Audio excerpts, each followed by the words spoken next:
Night Radio with Ashley Storrie on BBC Radio Scotland. Listen on BBC Sounds.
sidekick Silent Paul, and we are talking juice. We're talking drinks. We're talking fluids. We want to know your favourite beverage, hot, cold, alcoholic or otherwise. Get in touch via text at 0295, or you can email us, ashleystorieshow@bbc.co.uk, or you can WhatsApp us 08085 92 95 00. Yeah. Yes! I remembered all my numbers. It's only taken me 6 years. John Nugent's got in touch and says, John Nugent and Wick here. Ranked in order of preference. Number 1, orange Lucozade. Other sports drinks are available. Number 2, cappuccino. Number 3, chamomile tea. When you say an orange Lucozade, are you talking a fizzy orange or are you talking a hydrating flat? Because I like the flat orange Lucozade that comes in the bottle that makes me feel like a baby. It's got like the wee rubber nipple at the top and I can lie back and soak. So... Robson's been in touch. Hi, you pair. Time for us to split our sides laughing again with your patter. What you're calling patter is me just wandering down streets of my mind and accidentally saying bad stuff. That's essentially my shtick. Robson and Emily here from Edinburgh. Robson has to side with the Ashley autism, officially diagnosed too. Sometimes he has a cold drink next to him so he can drink a boiling cup of tea right away. Lining the mouth with an ice cold water hides the pain. Robson also enjoys a nice chilled lager as well as fruit juice, not simultaneously. Emily seems to have no feeling in her mouth as I see her down a boiling cup of tea right away without protection. She also loves a carbonated beverage. Robson says Pepsi and Coke taste the same, but Emily says no. Where do you two stand on that? They taste completely different. Totally different drinks. Pepsi tastes like a circle in my head and Coke is a square. Do you know what I mean? Yeah. Pepsi's got that rounded plasticky taste and Coke has a more pointed sugary taste. Yeah. You don't know. You're just agreeing, aren't you? Kinda. Yeah. Couple of weird drink facts for you. Full fat Coke sinks in a pool of water, whereas Diet Coke will float. Paul, I feel like we need to go buy Coca-Colas and do an experiment. What, but where are we going to find a pool of water in here? The toilet. The toilet floor. No, I'm not breaking a toilet. Can you tell us why this toilet's been jammed up? And they'll be like, well... We were doing a science with experiment. a can of Coke. With 2 cans of cola. We can take that It was bin. Robson's fault. Hold on. You know how there's a shower in the toilet? Yeah. We can take that bin, take out the bin bag, take it to the shower, fill it with water. There we have a body of water. Buy some Coke. Other soft drinks are available. And pour them both in and see... I don't think you... Is it... Right, hold on a minute. Is it if you pour it in, does it sink or float? Or is it whilst it's in its receptacle? That makes a lot more sense. I think it would just mix in if you just poured them in, actually. In my head. I think they still have to be contained. No, that makes it...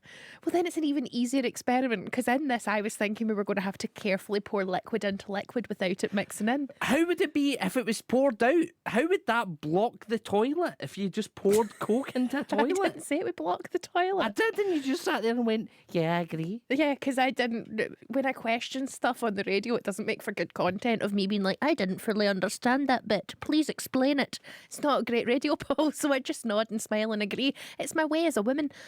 Speaking of licking things, sparkling water... Archie and Inverness would agree. Speaking of licking things, sparkling water tastes like old CRTV TV static. It does. It tastes like TV static, he says. There is an element of TV static, but I used to but lick that's the not telly. good. That's not good. But do you remember the old telly when it would get that layer of static? Yeah, you would feel it on your skin. But would you lick it? Hear it? No, I wouldn't lick it. All the time? I'd put my face on it and rub my face on it. Yeah. Did you ever lick batteries? Nah, that never Loved did it. it for me. You both know exactly what I mean, don't you? Don't even try and dent it. P.S. You pair sound like an autistic version of Off the Ball and we love it. Is that our unique selling point, Paul? Neurodiverse off the ball. To be fair, Paul isn't neurodiverse or has not been diagnosed. He just looks after me. Just boring. You're not. Don't be daft. You're wearing a great beige jacket that makes you look like a jungle explorer. like Dora. I've got the boots on and everything. He's got Jungle Explore. It looks like he could be in a spin-off of Supernatural. Yes, or some form of Jurassic World. Yes. Like Jurassic World 5, and I'm like the nerdy guy that works in the park.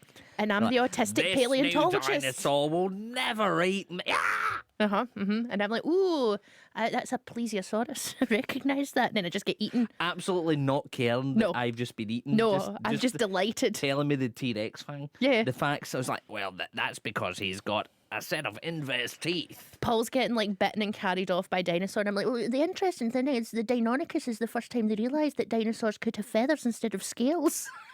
I'm You're in the just background. bleeding. And that's the plot of Dinosaur. Right. What have we got next? Oh, how do you take your coffee, Paul? I would take it with a big glass of not coffee. When I'm feeling really grown up and adult, I like black coffee. Here's all sense. I don't know what. I was trying to make a segue. It didn't work. Here's all